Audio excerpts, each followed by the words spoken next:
Já começamos?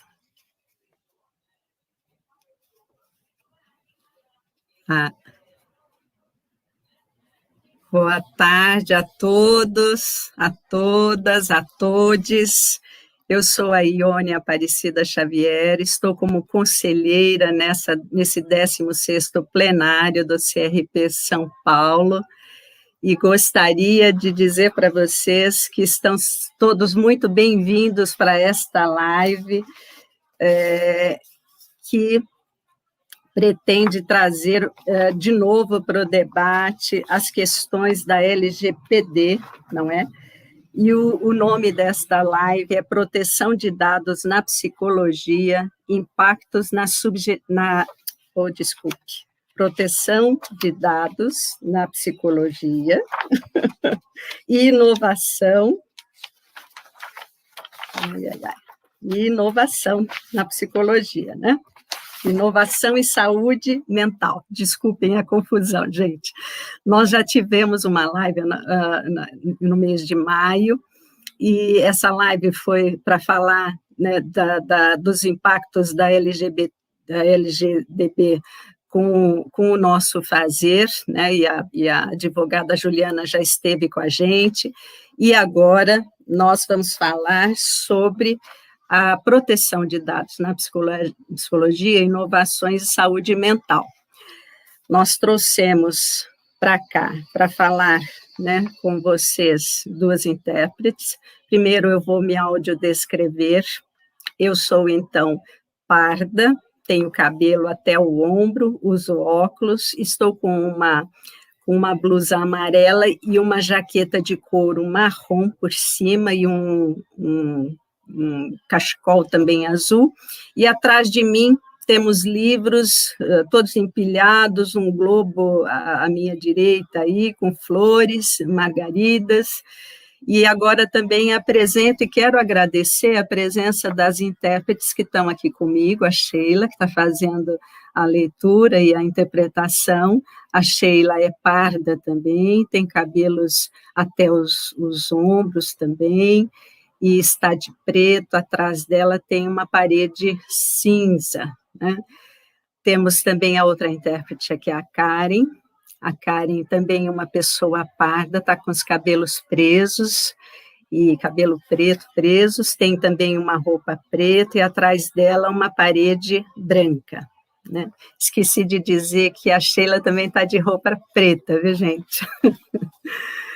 Eu vou pedir também, eu vou apresentar para vocês as nossas debatedoras, que a gente agradece muito a presença, porque são pessoas de know-how para falar desses assuntos de inovação e saúde mental.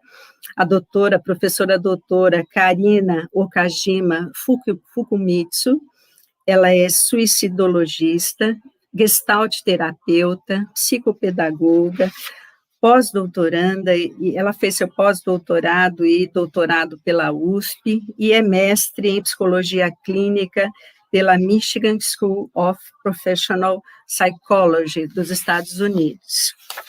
Nós teremos também como debatedora a nossa segunda convidada, que é a Luciana Cohen. Ela é jornalista pela PUC São Paulo, MBA em Comunicação Corporativa pela Syracuse International e FGV. Ela é diretora de Comunicação Integrada e Responsabilidade Social Corporativa da SAP Brasil. Ela é professora também da pós-graduação em Suicidologia da USCS e responsável pelo algoritmo da vida e pelo programa de saúde mental no mundo corporativo. Então, bem-vinda, professora doutora Karina, bem-vinda, Luciana Cohen.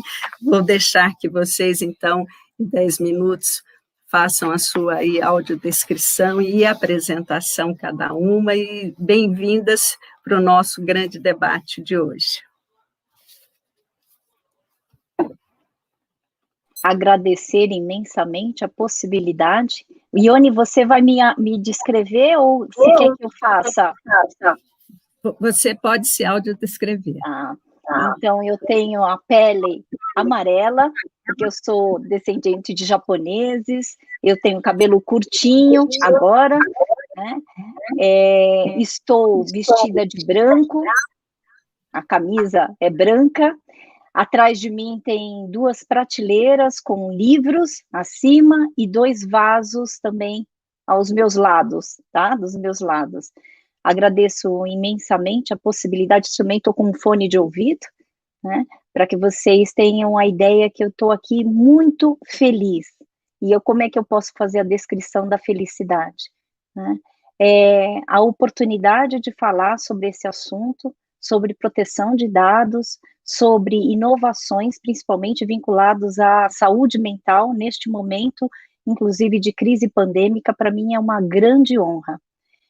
Grande honra que eu tenho também em compartilhar com a Luciana, que chegou num momento muito difícil, principalmente da vida dela, mas eu sou muito grato por essa amizade que nós desenvolvemos a ponto da gente estar aqui falando da necessidade da gente realmente ampliar e inovar a maneira como a gente compreende a saúde mental. Acho muito bonito que o título da live que vocês propuseram, CRP São Paulo, e eu agradeço muito a oportunidade de estar realmente falando com vocês e para vocês, né, construindo esse saber que vocês trazem como primeira oportunidade da gente falar sobre proteção de dados. E muitas vezes, nessa fase pandêmica, o que mais nós precisamos é nos sentirmos seguros, né? Então, assim, o que significa ofertar proteção, principalmente vinculando a questão da saúde mental? É assegurar, principalmente, as pessoas em vulnerabilidade. Aquele que se coloca em vulnerabilidade é aquele que se sente desprotegido, aquele que se sente atacado.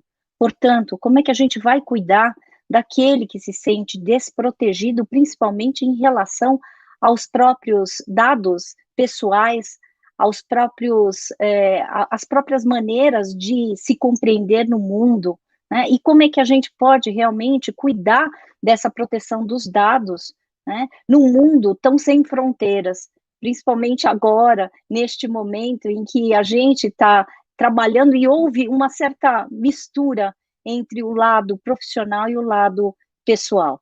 Vocês estão aqui me vendo, né? E na hora de eu me descrever e descrever, né? Vocês estão me vendo dentro do meu escritório, na minha casa. Isso, para mim, foi uma mistura realmente que me convidou a pensar como é que a gente pode proteger os nossos dados e garantir a nossa saúde mental, sendo que foi totalmente modificado essa modalidade de comunicação, essa modalidade que a gente tinha, querendo ou não, eu sempre atendi, principalmente os meus, né, clientes em psicoterapia, atendi no meu consultório. Eu tive que me virar, né, e eu brinquei com vocês que estavam aqui nos ajudando, né, inicialmente, principalmente com o Adolfo, eu falei assim, nossa, a gente ficou muito sem fronteira, né? Muito sem fronteira. De manhã eu facilitei um grupo de estudos e meu marido passou aqui atrás para imprimir alguns documentos. Quer dizer, de vez em quando meus filhos abrem a porta e eu estou aqui numa sessão, eu estou em live, eu estou em cursos, e eles vêm e me dão um beijinho. Quer dizer, a gente começa, né, a pensar o que significa, então, proteção e preservação. E é isso que eu queria começar a falar. Né? Muitas vezes, quando foi furtada a possibilidade da gente ter uma certa preservação da nossa intimidade, preservação de quem nós somos e como é que nós podemos nos mostrar no mundo.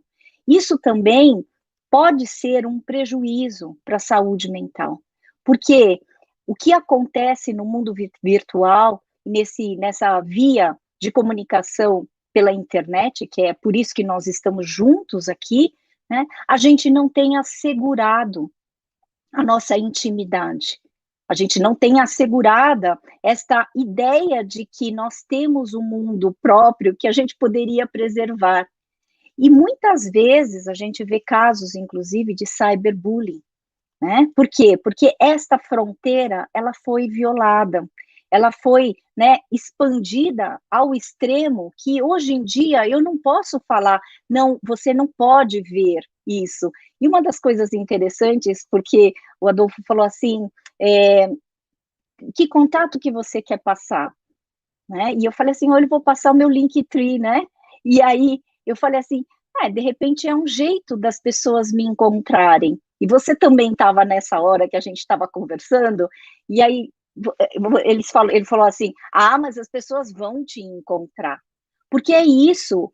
Como que as pessoas que me conhecem e falam que me acompanham, né? Por causa desta ideia da tecnologia que expandiu muito realmente os nossos contatos e as nossas relações, mas também tirou da gente a sensação de intimidade. E que muitas vezes, inclusive no desenvolvimento e na necessidade de uma garantia de uma saúde mental, praticamente muito, né, ameaçador saber que a gente fica, né, sendo visto o tempo inteiro. Para pensar, gente, eu estou trazendo, né, uma conotação que, principalmente agora, durante a pandemia, né, os psicólogos, os médicos, nós tivemos de nos tornar youtubers. A gente precisou, né, lidar com as questões da plataforma, os educadores, os professores, a gente está falando de toda uma mudança, né, e que a gente precisou se inovar. E eu gosto também da segunda palavra né, do título, né, da chamada que vocês trouxeram, porque como é que a gente vai pensar em inovação na saúde mental? Né? E eu aprendi muito com a Luciana que é possível, graças à experiência que eu tive na SAP, né, graças à experiência de uma das maiores empresas de tecnologia, que é possível realmente a gente trazer uma proposta de saúde mental, contando e se garantindo pelos recursos tecnológicos. Aprendi demais, porque no começo, inclusive, né, dessa pandemia, eu falei assim, gente, como é que eu vou fazer, né? Eu não sabia lidar, e eu sempre tive muito receio, a Luciana sabe, né, dessas coisas mais tecnológicas, eu sempre me senti muito lesa. E hoje até que, né, o Adolfo me perguntou se eu tinha intimidade com o StreamYard, eu falei, eu tenho. Mas o que aconteceu? Porque eu precisei ousar, eu precisei inovar, eu precisei buscar o diferente. E aí, então, eu sempre falo que uma das garantias para a saúde mental é a gente experimentar ir além do medo. O contrário do medo é a ousadia. Né? E a ousadia faz com que a gente se inove a cada momento. Nós devemos e estamos utilizando os recursos tecnológicos para serem mediadores. E eu gosto muito de brincar com as palavras. O recurso tecnológico hoje em dia, essas plataformas, tudo que a gente conseguiu inovar em termos de, né, conhecimento, relacionamento, né, a gente precisa incluir a parte tecnológica, porque hoje em dia tem sido um dos únicos meios mais seguros para a gente se sentir protegido na nossa imunidade. Olha só a revolução paradigmática que nós temos, né, enfrentado durante essa fase, né? Porque aquilo que antes eu questionava, inclusive os meus filhos, que eles estavam durante muito tempo, né, com os smartphones, com toda a parte tecnológica, não podia ficar muito tempo no computador. Hoje sou eu que fico o dia inteiro no computador atendendo. Quer dizer, a gente teve que realmente fazer uma revisão, né, e uma inovação. Então, hoje, eu vejo com muitos bons olhos, né? Antigamente, inclusive, eu fazia questão que a pós-graduação em suicidologia fosse totalmente, 100% presencial. Esta crise pandêmica me fez realmente pensar e eu abri para a possibilidade, inclusive, numa das conversas iniciais, quando eu iniciei o curso, né, da pós, a Lu, ela chegou para mim e falou assim, olha, Karina, se eu fosse você, eu pensava na modalidade online. E aí, quando ela foi dar aula, lá na pós, num almoço, ela trouxe isso, e aí agora, minha amiga, eu posso falar para você, aderi, porque a pós-graduação se tornou mista. Então, a gente vai ter online e vai ter também, né, presencial. Por que eu estou falando isso?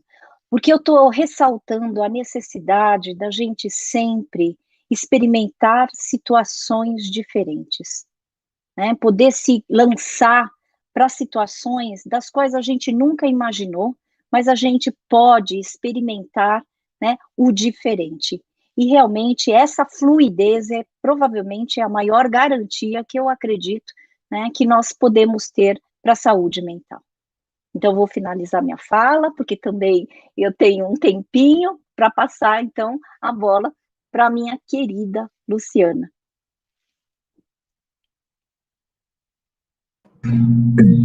Muito obrigada, professora doutora Karina. As palavras já começam a reverberar aí dentro da gente, muita inquietação para a gente pensar nas nossas práticas de hoje adiante, né, com todas essas mudanças aí, as quais nos propusemos nessa pandemia, sobretudo. E eu quero, então, passar a fala para a Luciana Cohen, né, professora também, né, que fale, por favor, da sua audiodescrição, né, e depois a sua fala de 10 minutos, tá bom? Bom, gente, em primeiro lugar, como eu não sou diferente da Karina, já tem gente passando aqui atrás, no meio da live. Então, deixa eu fazer a minha audiodescrição. Eu sou branca, um cabelo loiro escuro, comprido, um pouco passando da altura dos ombros. Eu tô com uma blusa azul, um colar verde, mas que eu acho que não dá para ver. E atrás de mim tem numa metade tem um papel de parede, na outra metade tem um painel iluminado. E a minha imagem, infelizmente, está um pouco escura. Mas estamos aqui. Nossa, é muito assunto para falar, mas eu quero começar dizendo que, de coração, eu estou muito, muito emocionada por poder falar para uma plateia como essa. Os psicólogos, psicoterapeutas sempre tiveram um papel fundamental na minha vida. Eu tenho um respeito profundo por essa profissão, profundo, profundo mesmo. Eu tive o privilégio de ter uma família que acreditava e que achava que esse era um caminho para trabalho com saúde mental e melhoria de qualidade de vida.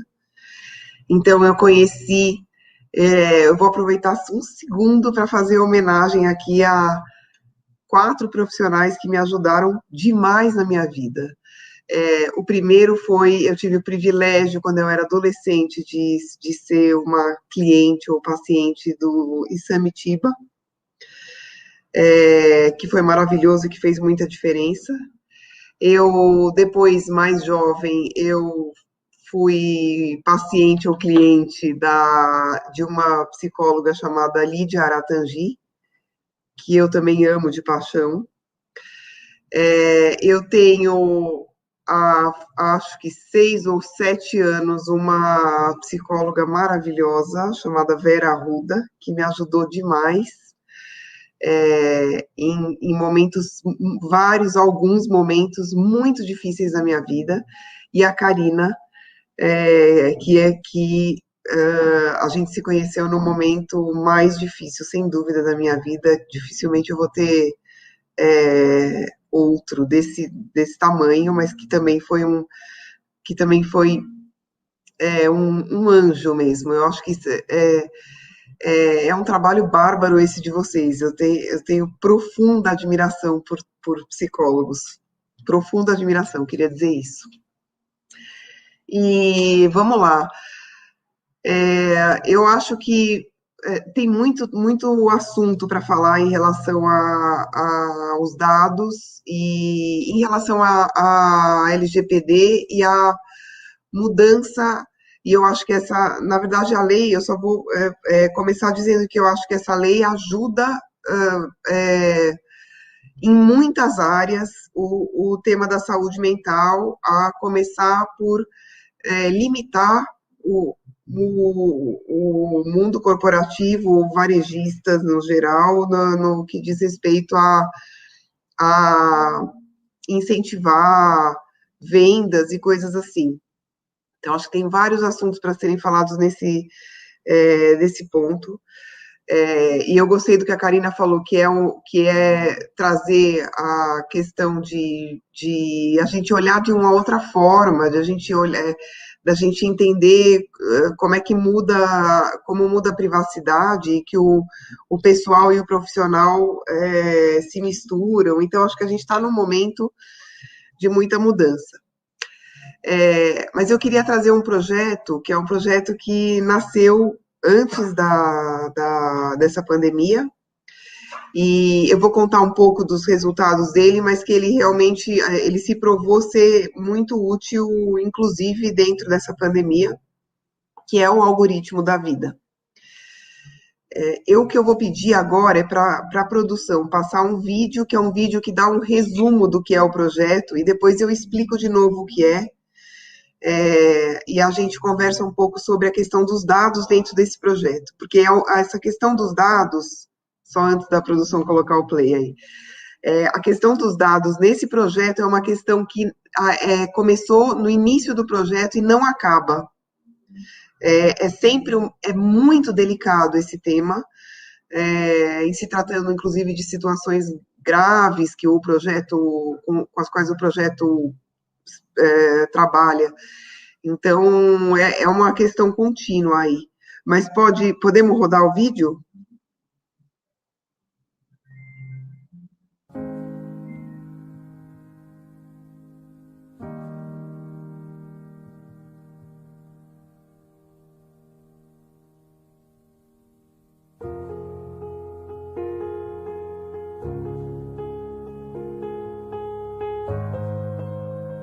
Os sintomas da depressão são um pouco vagos, às vezes muito difíceis de interpretar. Existe uma gramática da depressão, palavras, construções de frases que são mais ou menos comuns ou são mais frequentes entre os deprimidos.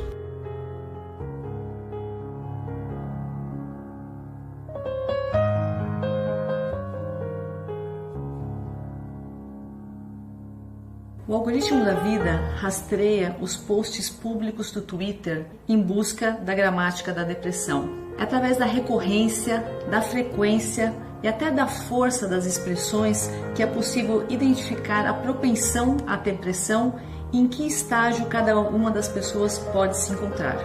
As pessoas, quando estão no Twitter, elas estão fora dos círculos sociais. Como elas estão livres dessas amarras, elas falam muito mais abertamente sobre os problemas. Torna mais fácil o trabalho de você identificar, né, qualquer sinal.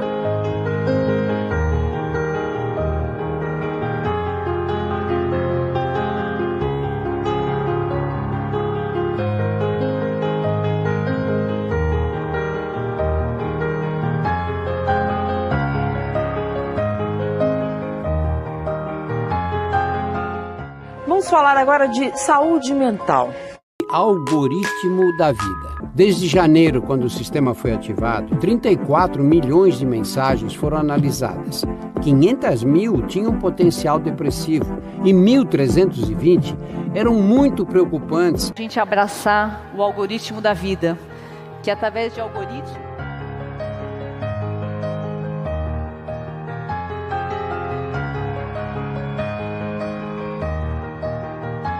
Esse é o lado da tecnologia, que nos torna mais humanos e mais sensíveis para analisar as necessidades das pessoas e poder sim ajudá-las.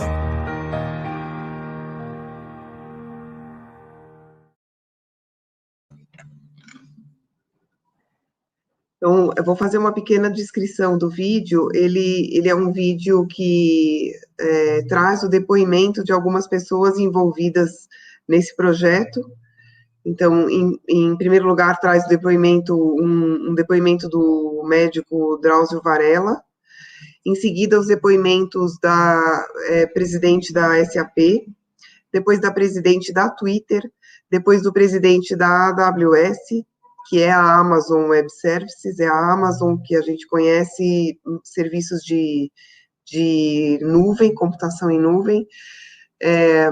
E ele tem um lettering no vídeo que vai explicando um pouco do que o narrador fala sobre o projeto. Então, agora explicando melhor o projeto, ele é um projeto que nasceu e está no ar desde janeiro de 2018. Ele nasceu como um piloto. Ele é uma solução de inteligência artificial, um software colado de ouvido, a gente brinca que é de ouvido no Twitter, e Twitter de português brasileiro, rastreando mensagens que possam ser mensagens de pedidos de ajuda públicos. Como, por exemplo, mensagens que indiquem ideação suicida ou automutilação, ou depressão profunda. Como é que esse software sabe que essas mensagens são essas mensagens? Porque ele foi, no início, ensinado com um trabalho feito em Harvard, chamado A Gramática da Depressão. Psicólogos de Harvard fizeram um trabalho em que eles identificaram expressões e frases, e até depois eu aprendi com a Karina que tem isso aqui, que tem algumas expressões e frases que a gente sabe que são, que vêm de pessoas que estão perdendo a esperança mesmo.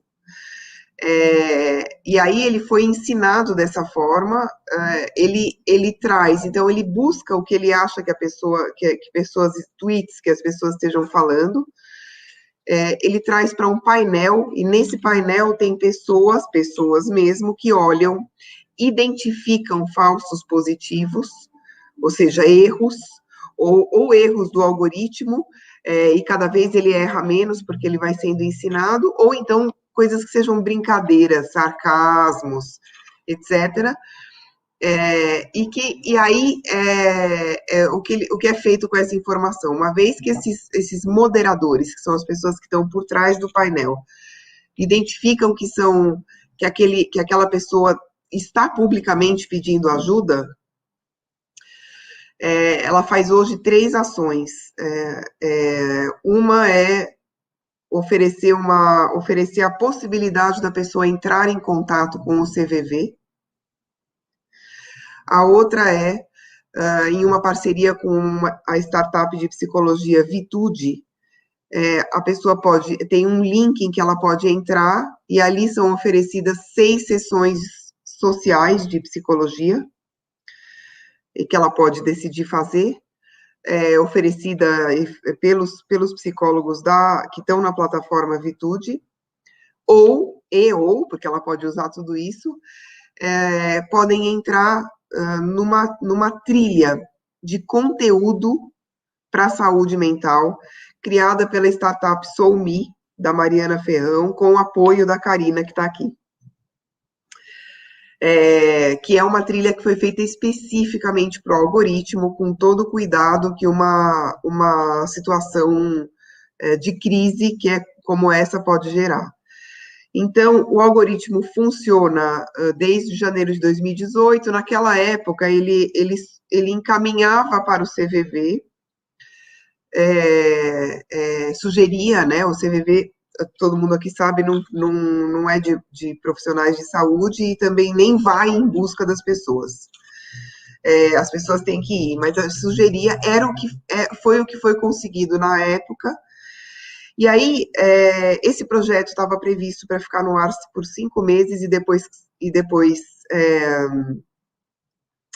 ser cancelado, porque ele não tinha mais como sobreviver financeiramente. E aí eu acabei entrando em contato, porque eu tinha já um histórico de defesa do tema da saúde mental no mundo corporativo, então acabou que eu fiquei sabendo do projeto e eu trouxe para SAP, para a AWS e para Twitter. A Twitter, o papel da Twitter hoje é saber que esse projeto existe e chancelar o projeto. O papel da SAP hoje é fazer melhorias no software e subsidiar toda a base de mediadores que ficam em 2 ONGs aqui em São Paulo, e controlar o projeto. E o papel da AWS é dar o espaço gratuitamente para que esse software fique no ar. Então, Bom, eu quero dizer que eu estou aberta aí para perguntas, se todo mundo quiser, quem quiser fazer perguntas sobre como é que funciona, mas a gente está falando aí de dados, né? Como é que a gente faz, a delicadeza de ter os dados. Então, se vocês me permitem, sim, enquanto as pessoas não fazem pergunta, eu posso contar um pouco dos desafios que a gente passou em relação a esses dados. Antes, deixa eu contar para vocês como é que ele está hoje, né? Hoje, o projeto, esse ano, ele já teve quase 3 milhões de tweets analisados, tá? 8 mil pessoas, a gente diz que foram impactadas pelo projeto, o que significa que receberam a mensagem, foram identificados como pessoas pedindo ajuda e receberam as mensagens. Aí, a gente tem algumas informações que a gente acaba não podendo passar justamente por tema de privacidade. Então, aí é toda uma discussão de quantas pessoas fizeram, quantas sessões de psicologia social, de psicoterapia social, tudo isso a gente está discutindo em comitê se a gente quer contar isso. Um outro ponto que a gente, que passou muito, tem passado pela nossa discussão é o seguinte, que é o que, na verdade, é o que mais nos aflige, que é, de 2018 para cá, a gente já tocou muitas pessoas, e a gente tem isso num banco de dados, a gente não guarda nomes, mas a gente guarda o IP, a gente tem isso em banco de dados. Como é que a gente faz, e se a gente vai fazer isso, de entender as geografias, para poder buscar nesse banco de dados tendências, por exemplo, de geografia com aumento de casos, por exemplo, de ideação suicida, se a gente consegue fazer um perfil demográfico disso. E aí, trazendo aqui o tema de LGPD, a gente teria que de fato, guardar todas essas informações. Então, a gente está no calor disso, que é como é que a gente faz. A gente, inclusive, gostaria, a gente teve o contato de uma universidade de Minas Gerais, de psicologia de Minas Gerais, que gostaria de analisar essa base, e ver o que tem, só que, na verdade, a gente poderia, inclusive, pedir para Twitter abrir um pouco mais das informações, porque por que ele está colado no Twitter e não está no Facebook, e não está no Instagram? Porque o Twitter é aberto, é público. E também porque o Twitter é mais visceral, porque ele é mais de impulso. Agora, também por ele ser aberto, a gente tem menos acesso a dados, se a gente tem uma solução colada nele. A gente poderia conversar com a própria Twitter e eventualmente, dizer que seriam dados, guardando todo o anonimato, não buscando nomes e nem nada, mas a gente gostaria de dados para pesquisas. Mas também a gente não sabe se a gente quer pedir isso. Então, o tema de dados para a gente está o tempo todo dentro dessa discussão do algoritmo da vida. Nesse momento, é tudo encriptado, a gente não tem acesso, a gente tem acesso a números, a gente não tem acesso a dado nenhum. Então, é todo mundo anônimo, a gente não guarda números de IP das pessoas que a gente tocou, a gente conta que a gente tocou as pessoas. Tocar é um termo de responsabilidade social, que é se a pessoa recebeu alguma mensagem. E aí, passando por como a gente não quer, tem todo um tema de privacidade aí, a gente acaba esbarrando num outro tema, que é como é que a gente conta, como é que a gente entende que o algoritmo está sendo efetivo. E aí a gente decidiu que, por enquanto, a gente entende que ele está sendo efetivo contando quantas mensagens a gente mandou, a gente conseguiu mandar, porque acontece uma coisa também, que é a pessoa pedir ajuda pelo Twitter, mas ela tem a caixa dela de mensagem direta bloqueada, então você não consegue mandar nada. Ela está pedindo ajuda, mas ela não consegue receber nada. Então, a gente sabe que esse ano a gente conseguiu mandar para 8.000 pessoas. E a gente tem um outro dado que é qualitativo, que é algumas pessoas que mandam uma mensagem de volta. E aí é muito bonito de ver. É tão bonito de ver e tão emocionante de ver, gente, que eu não consigo ver. Então, as equipes... E aí eu vou abrir um pouco do que me fez estar nesse mundo de saúde mental.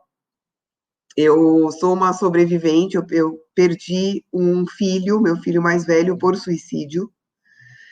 Então, daí a minha luta por as pessoas olharem para a saúde mental, o que eu posso fazer por estar num ambiente corporativo, nesse momento, trazer para a luz o tema da saúde mental no ambiente corporativo, e aí a gente não está falando só do tema de burnout, a gente está falando de diversas outras coisas com as quais as pessoas lidam, e o ambiente corporativo, às vezes, traz o estigma, que é o mesmo da sociedade, que é o de as pessoas terem vergonha, não quererem falar, e essa é a minha luta corporativa, que a Karina conhece. Além de manter o algoritmo da vida funcionando. Então, por causa dessa minha experiência, sim, mais um minuto, obrigada, Ione. Por causa dessa minha experiência trágica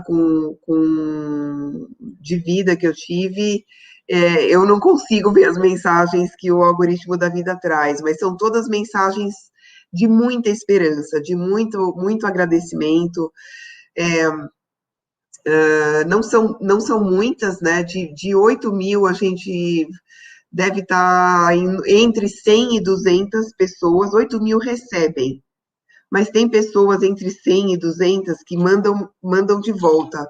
Obrigada, nunca pensei que alguém estivesse olhando, isso é sensacional. Eu vi uma vez e depois eu sei que o meu time vê e vê quanto tá, e é bacana, eu não consigo, gente. E é muito bacana de ver isso, de ver que a gente...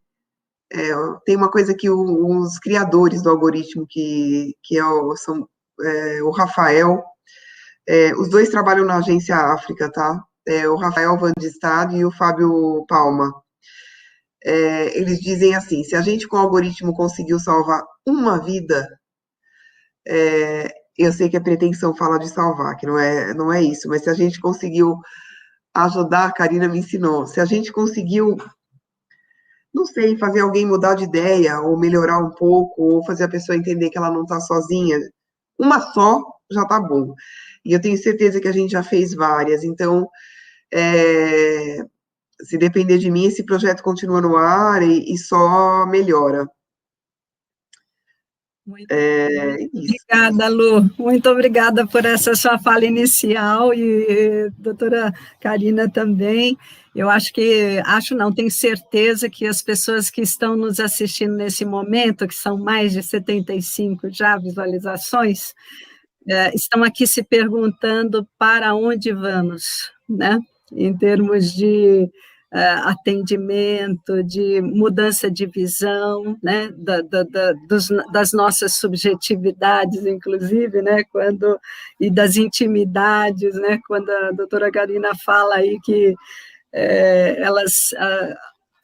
nos foram tomadas, né? Eu fico imaginando que nós estamos talvez neste momento e gostaria que a gente também falasse um pouco mais sobre isso, né? Para onde nós vamos nesse sentido de futuro enquanto psicologia, se a nossa intimidade e talvez subjetividade seja tomada aí por essas ondas tecnológicas. Mas quero também dizer para todo mundo aqui que está nos ouvindo que já temos muitos comentários sobre as falas de vocês.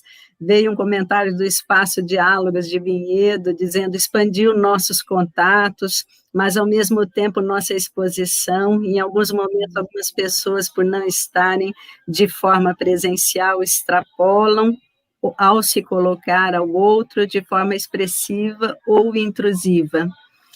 A Mirna Moura também fala: eu já fui beneficiada por esse online do seu curso de suicidologia. O Espaço Diálogos fala de novo, Karina, sempre se desafiando e nos proporcionando momentos como este. Também, então, elogiando bastante a sua fala lá no Espaço Vinhedo, viu, Luciana, dizendo que é uma fala importante, com ações voltadas para o acolhimento, né? E a Alessandra Moreira também dizendo aqui que maravilhoso ter retornado o projeto, né, de trabalho tão humanizado. Digo ainda para os colegas que estão nos assistindo que, se quiserem continuar com os comentários e perguntas, podem ir fazendo, que a gente vai lendo aqui, né? Nós temos mais alguns minutos essa live, e seria muito bom que a gente pudesse elucidar um pouco mais esse trabalho inovador, como nós estamos nos deparando com ele agora no mundo da psicologia. Então, passo a palavra para a doutora Karina, né, para a gente comentar um pouco mais essas discussões. Eu fico bastante feliz, né, que o Algoritmos da Vida tem continuado, principalmente porque é uma arte de utilizar o recurso tecnológico a serviço da gente. Né? Antes, a gente se colocava muito refém da inabilidade que nós tínhamos, né, de lidar com esses algoritmos, né, com coisas que são fora do nosso dia a dia, pelo menos para mim, né, e eu vejo assim, eu fico muito feliz, muito orgulhosa, sabe, por acompanhar, pelo menos parte desse projeto que virou uma possibilidade de acolhimento, e é lindo isso, porque quando a gente fala e a gente sabe que os processos autodestrutivos são repetitivos, e o Twitter ele vai procurar as palavras que se repetem, né, principalmente para rastrear, para buscar, e ainda mais, né, vai além da possibilidade de acolher essas pessoas em sofrimento intenso, inclusive que trazem as ideações suicidas e fazem encaminhamentos. Então, o algoritmo da vida realmente é um recurso que é mediador, aquele que media a dor de muitos. Então, quando você traz números, eu acho que não tem a extensão qualitativa, Lu, né, daquilo que vocês podem fazer em termos de acolhimento, porque mais do que proteção de dados, mais do que cuidado e pesquisa que a gente possa fazer, a gente está falando de pessoas. E que nós, psicólogos, né, a gente realmente valoriza muito esse lado humanizado que pode ser acolhido por meio de máquinas. Cá entre nós, o que nos diferencia é exatamente quando você fala assim, quem a gente tocou, né? E toque é um jeito que vocês trazem. E a gente, em psicologia, fala assim, quem a gente tocou em termos de afeto? Então, quando eu e a Mariana Ferrão fizemos a trilha pela Soumi, né, especificamente para fazer esse acolhimento, a gente também não tinha a ideia de quem que estaria nos vendo. Mas, assim, foi um momento muito importante, porque nós pensávamos, aquele que está em carne viva, que colocou e deixou escancarado o sofrimento, porque, querendo ou não, quando você coloca numa rede social, né, mesmo que seja pública, né, assim, você não procurou alguém da sua confiança, você escancarou que você está em carne viva. Então, isso é um tremendo pedido de ajuda e pedido de socorro. E nós, da psicologia, né, somos atentos para esses pedidos de socorro que muitas vezes não vêm por meio de busca de um psicólogo. E aí, então, eu acho que, assim, o trabalho que vocês fizeram, né, principalmente para oferecer encaminhamentos, né, de psicoterapia, quer dizer, esta oferta é o que realmente a saúde pública brasileira carece, sabe? Eu acho que quando a gente fala principalmente de comportamentos autodestrutivos, considerando autolesão, considerando comportamento suicida, o grande problema que nós enfrentamos é como é que nós vamos encaminhar, para onde que a gente vai direcionar aquele que se encontra em vulnerabilidade e que pede socorro. Então, vocês encontraram uma forma que eu acho realmente artística, né, e que felizmente é um projeto brasileiro, né, que traz uma possibilidade da gente fazer encaminhamentos que há muito, durante a prevenção e meus estudos de prevenção, era o que mais me angustiava, era o que mais trazia, né, a ansiedade no sentido de que para quem que eu vou encaminhar? Então, vocês fizeram muito mais do que rastrear, sabe, e buscar os algoritmos. Vocês acolheram, não dados, mas acolheram, estão acolhendo dores, pessoas em sofrimento que têm por meio, né, deste acolhimento, porque, olha, quando você fala e recebe um depoimento, eu não tinha ideia que eu estava sendo visto. Hoje em dia, nós, seres humanos, estamos extremamente solitários, principalmente durante essa fase pandêmica. E quando a gente tem uma máquina que traz uma ideia, olha, você está sendo visto, e não está sendo visto somente pela máquina, mas a integração da tecnologia com pessoas que estão preocupadas em desenvolver saúde mental, gente, isso não tem preço, sabe? Então, realmente, Luciana, eu quero que, eu desejo, tudo que depender de mim, né, você tem e vai ter o meu apoio e também esse lindo programa, porque já deixou de ser projeto, porque quando você sai, né, da ideia, né, de que eu poderia encerrar um projeto e se torna contínuo, né, que muitas empresas realmente possam beneficiar e continuar a desenvolvendo esse apoio, e que é o caminho da suicidologia que eu tenho também, é muito angariar pessoas, né, a aglutinar pessoas interessadas, né, no bem-estar. Isso é muito difícil a gente ter, né, e é o que mais a gente precisa, né, Ione? E eu acredito que o CRP, ele luta muito, né, para esta busca do bem-estar do ser humano.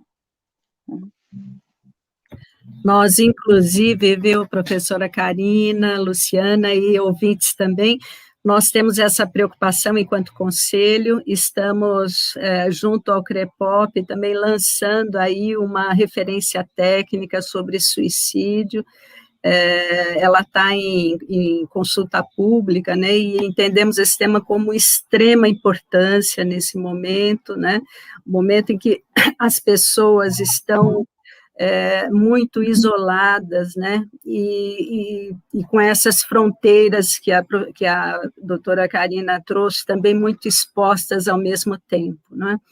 Então, essa consulta, ela está ainda de forma pública, nós pedimos para os colegas que trabalham aí com o tema, né, darem uma olhada na consulta, fazerem suas observações, porque para nós é um tema caríssimo, né.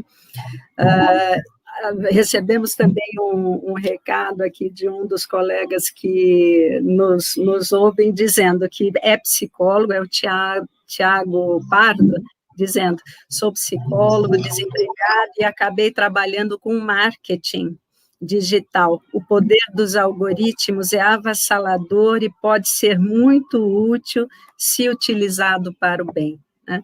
Parece que a psicologia já está com os olhos aí atentos, né? Não só para essas questões de saúde mental que são também tão avassaladoras quanto o desenvolvimento, né, da tecnologia, né, mas, de alguma forma, estamos olhando para as duas pontas, né, e temos agora estamos fazendo aqui o exercício de ponderá-las, né, esse exercício também de refletir sobre a nossa postura ética, sobre a qualidade do trabalho e o alcance do trabalho em relação à população, não é?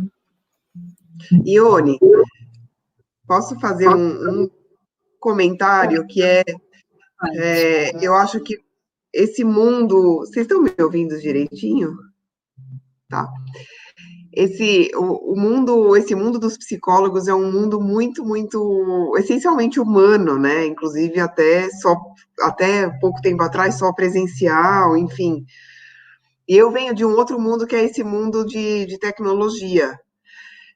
Em tecnologia, às vezes, a gente tem uma sensação de que a tecnologia vai dominar e vai acabar fazendo tudo.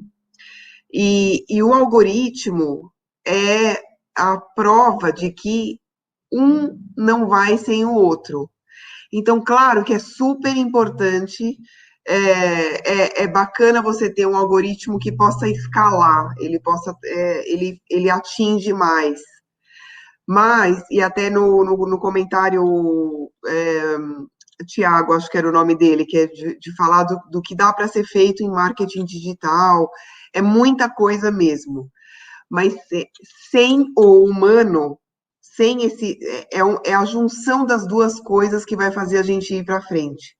O algoritmo sozinho não funciona se ele não tiver os mediadores, pessoas, olhando o painel, porque ele é falho. A tecnologia, ela vai até um limite.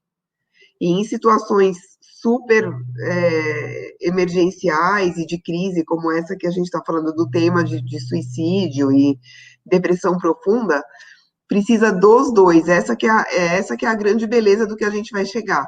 Então, eu fico contente de ver psicólogos mais próximos de tecnologia, e também o mundo da tecnologia entendendo que só a tecnologia não vai fazer.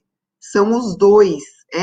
Tem que ser uma combinação de pessoa com tecnologia, para fazer não só o algoritmo, como eu acredito que muitas outras coisas na área da saúde e da saúde mental. Obrigada por ter trazido essa reflexão, viu, Luciana? Eu trago também aqui outros dois comentários, né, da Valuelsterno Araújo, que diz: eu não conhecia este projeto, fiquei encantado, né? Quero parabenizar a Luciana e torço para que este projeto possa continuar. Bacana, né? E o Luiz Eduardo está fazendo uma pergunta. Ele diz: em relação à LGPD, como os psicos tratam esses dados sensíveis no registro dos prontuários?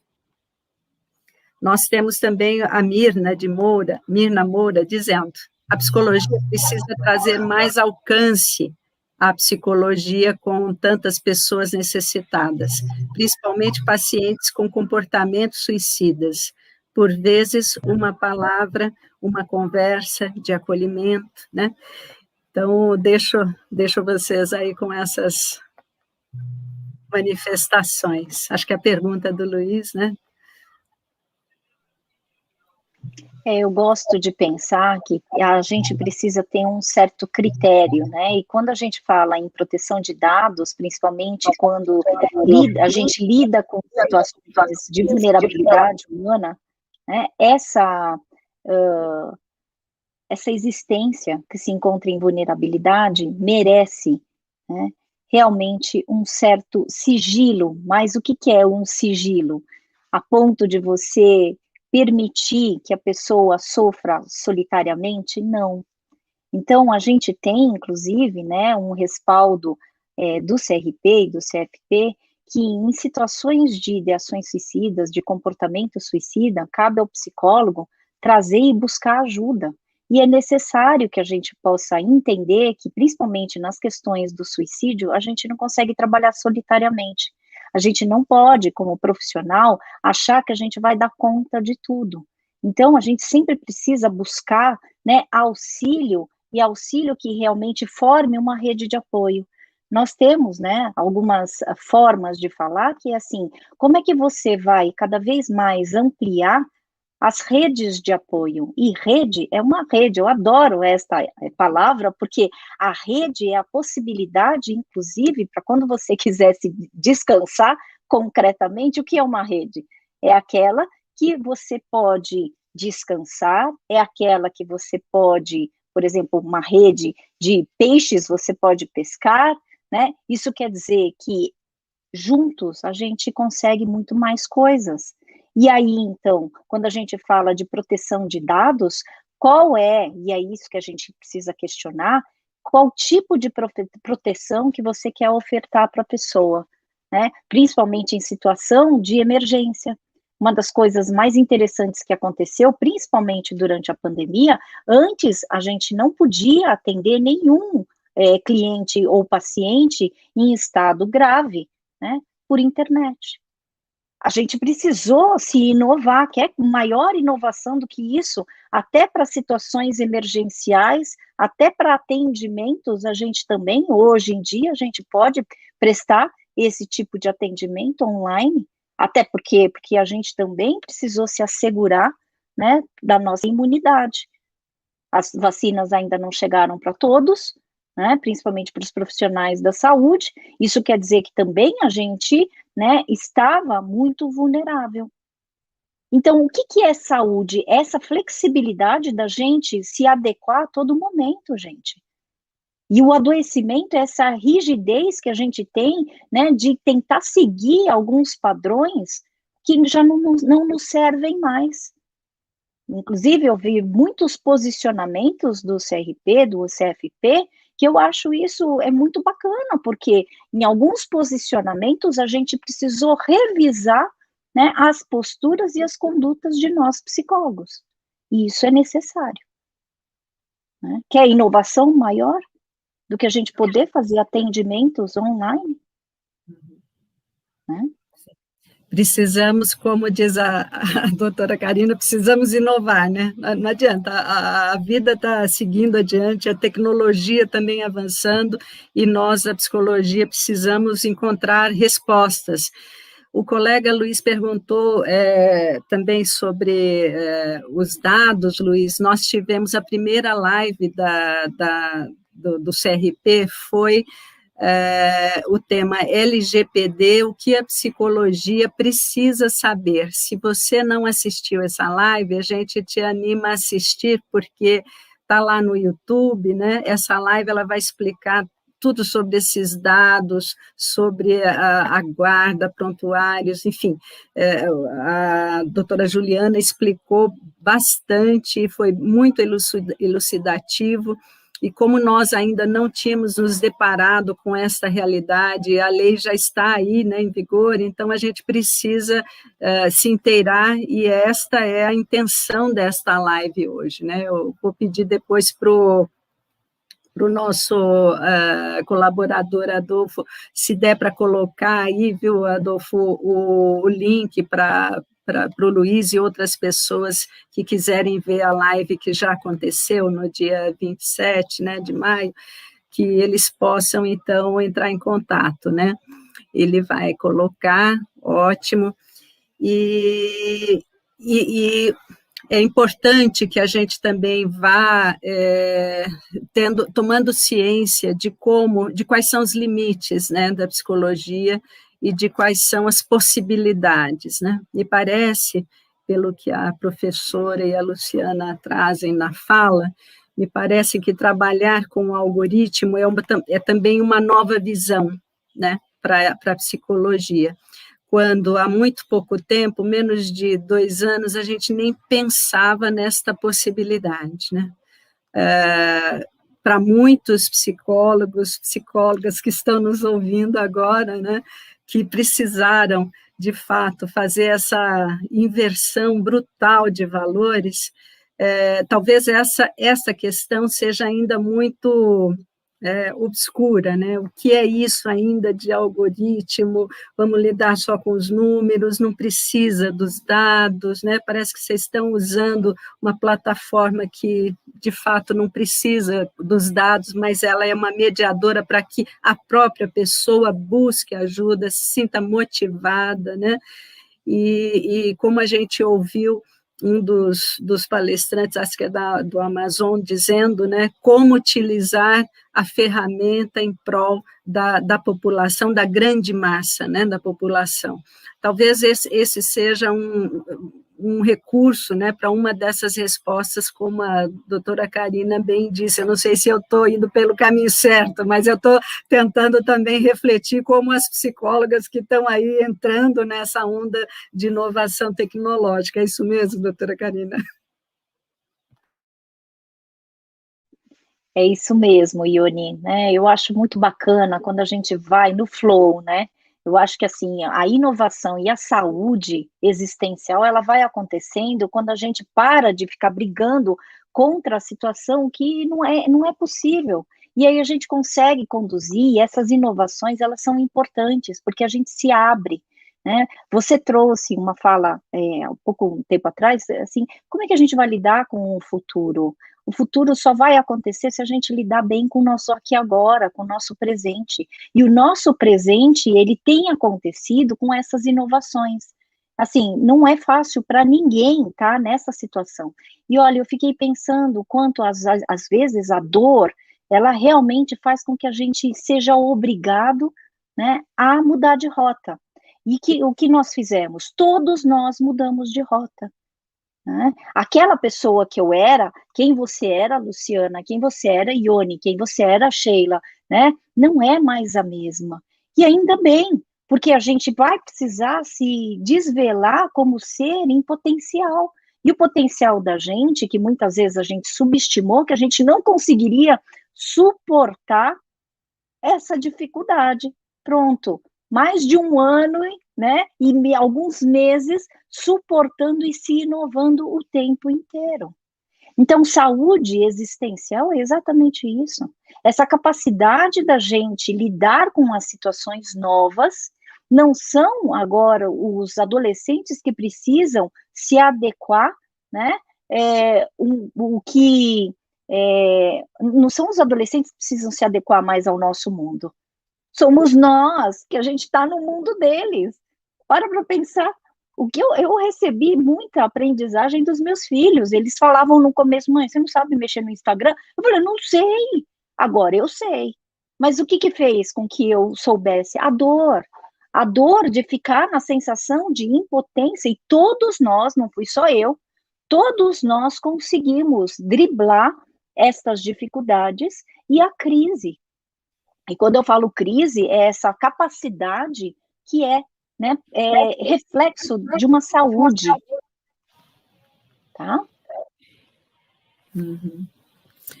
Olha, as pessoas estão bem quietas do lado de lá também, mas pensando isso é muito bom, né? Nossa live tá ajudando as pessoas a refletirem sobre esse tema que é complexo mesmo, né? Olha, nunca pensei que alguém estivesse nos olhando. Uma frase muito ouvida por mim nos estágios do curso de psicologia, né? Quer dizer, estamos, né, sendo observados o tempo todo, principalmente pelo algoritmo. Essa é a nova realidade, viu, Aparecida? A Beatriz fala, a melhor parte é essa revisão para o nosso trabalho, nosso alcance. Parecia que não cabia e nem cabe mais alguns posicionamentos. Fico feliz de estarem sendo revistos. Colegas, acho que tem uma outra pergunta aqui, como será depois da pandemia, como o CRP vai se posicionar, né, em relação principalmente ao plantão psicológico, a Mirna Moura pergunta, e eu digo, Mirna, assim como a Luciana falou e a doutora Karina também tem comentado, o tema é muito recente, né?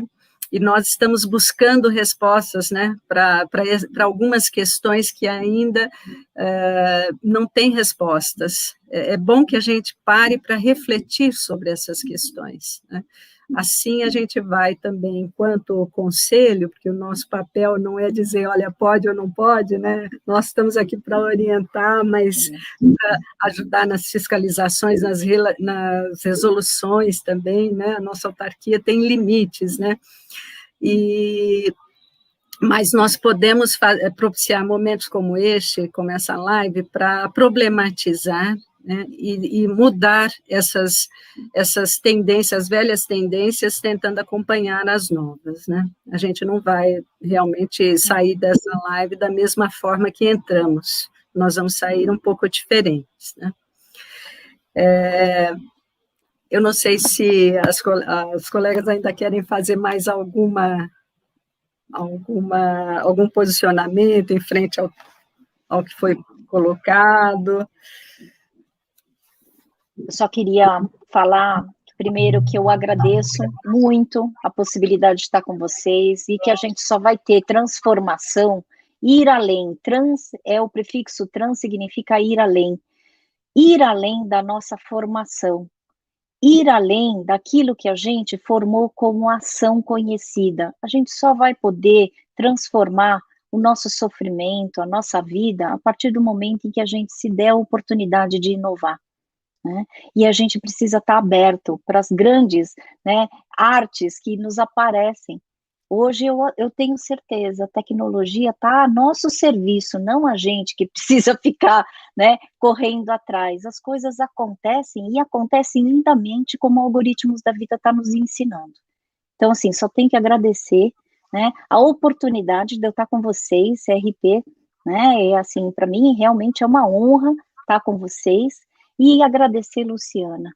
Luciana, querida, artista da dor, que eu tenho um termo que eu falo, transformar dor em amor. Isso é uma das fases do processo de extrair flor de pedra. A gente sempre precisa encontrar uma esperança num solo árido. E Luciana, para mim, é veterana nessa esperança, nessa capacidade de ofertar, né, e falar sobre saúde mental num contexto que realmente a gente poderia só, né, ficar com as máquinas, mas não, como ela bem fala, existe uma articulação entre o humano e a tecnologia. Gratidão. Você sabe que eu que agradeço a Karina. Mas, na verdade, o que eu queria deixar aqui, além de ter contado para vocês sobre o algoritmo da vida, é trazer para vocês um tema que é o meu tema do dia a dia, como embaixadora do tema de saúde mental no ambiente corporativo, que é a gente ajudar, eu acho que vocês cada vez mais sendo trazidos para o ambiente corporativo em forma de palestras, de workshops e de conversas, mediações, agora lives, né? Para uma missão que está só no começo, gente, que é tentar fazer com que as empresas sejam livres de estigma, mesmo.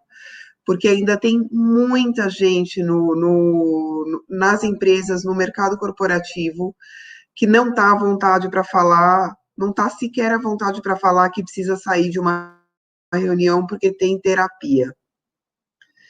As pessoas falam, vou para o médico, sabe? E às vezes não falam que não podem ir trabalhar num determinado dia e faltam, e criam uma doença física, e na verdade é um tema emocional ou psiquiátrico. Então, a gente precisa muito de vocês vindo falar sempre que convidar, sempre que tiverem oportunidade, da importância da gente não ter super-heróis no mundo corporativo, da gente não ter mais aqueles executivos que não podem chorar, que não têm problemas, que não mostram as vulnerabilidades. Porque se você tem um executivo que é teu líder, que é um Superman, uma Mulher Maravilha, que não chora, não tem dias ruins no mercado, no seu dia a dia de empresa, você não vai ter pessoas que também estejam abertas a se abrir. Então, eu acho que é um caminho da gente ser como a gente é no mundo corporativo. E quanto mais a gente puder ser como a gente na verdade, acaba sendo vantagem para as empresas mesmo, porque todo mundo mais produtivo, se a gente não precisar esconder alguma coisa, esconder que não está bem, por exemplo. Então, esse tem sido o meu papel nesse momento. E eu quero agradecer todo mundo. Agradecer o convite, Ká, muito obrigada, para mim é uma honra, para mim vocês todos, todos psicólogos aqui, eu não estaria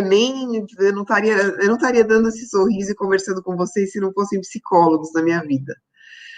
E se vocês quiserem saber um pouco mais do algoritmo de outros projetos de saúde mental e me conhecer um pouco mais, agora falando de fronteiras pessoais e profissionais, podem ir no meu Instagram, é @lucoen.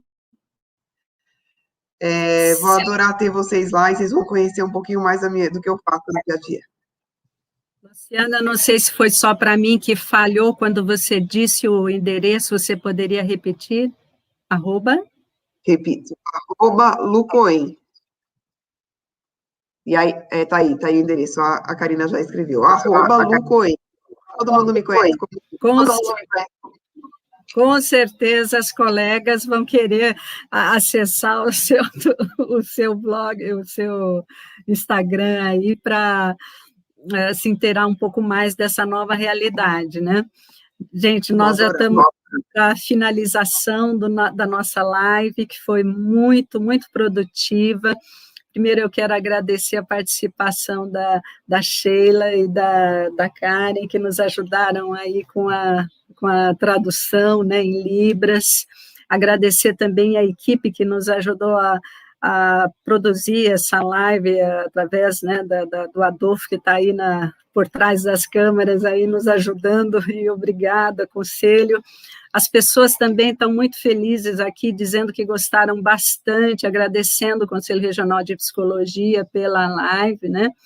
E eu vou pedir, então, que as pessoas que não assistiram à primeira live, que fala especificamente do LGDB, que, por favor, assistam, para que a gente possa ir se inteirando das novidades da lei que já está em vigor e que, provavelmente, né, esse ano ainda, começa a ser fiscalizada, né, do ponto de vista do governo, nos obrigando, né, a nos deparar com essa necessidade de proteção de dados.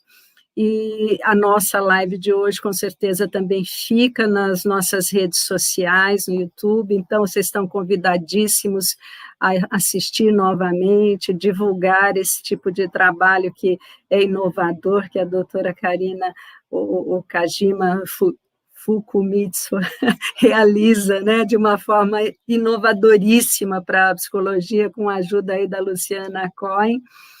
E vocês estão também convidados, né, a se aproximar mais do tema, mais uma vez, lendo as referências que devem sair em breve sobre suicídio também, e se aproximarem da psicologia, porque quando se aproximam da psicologia, a gente pode se deparar com práticas inovadoras como essas que a gente viu aqui hoje, para a gente refletir e também, como psicologia, mudarmos, né? Mudar nossos conceitos, mudar nossas resoluções, inclusive, em prol da sociedade. É isso que nós queremos.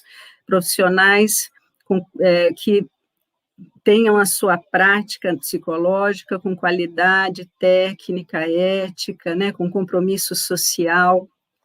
E aí também convido a todos os que estão nos vendo neste momento, né, porque a sessão de lives ela ainda continua sobre a LGDB, e a próxima live que está prevista é para a semana que vem, no dia 17 de junho, às 17 horas também, vai falar sobre proteção de dados na psicologia, impactos na subjetividade. Nessa live nós teremos como mediadora a nossa vice-presidente Ivani Francisco de Oliveira, e como debatedores Everton Rodrigues, né, que é ativista pelo software livre e conhecimento aberto, e o psicólogo Marcos Ribeiro Ferreira, que é psicólogo, doutor em psicologia social e membro do Instituto Silvia Lani, né, que tem, com muito afinco, também trazido esse tema, né, de proteção de dados para o mundo da psicologia, com a Ana Bock, e tem impressão que nós vamos, tem impressão não, tenho certeza que vamos fechar esse ciclo de debates de maneira muito produtiva, e podendo oferecer para a sociedade, principalmente para a categoria de psicólogas, informações básicas e fundamentais para o nosso fazer daqui por diante, né? Então, quero agradecer imensamente a presença das duas aqui, a doutora Karina, a Luciana, e dizer que acho que todos ganhamos com essa escuta, e esperar, então, que vocês nos vejam aí na próxima semana, com a próxima live, tá bom, colegas? Boa noite a todos, foi um prazer tê-las aqui, viu?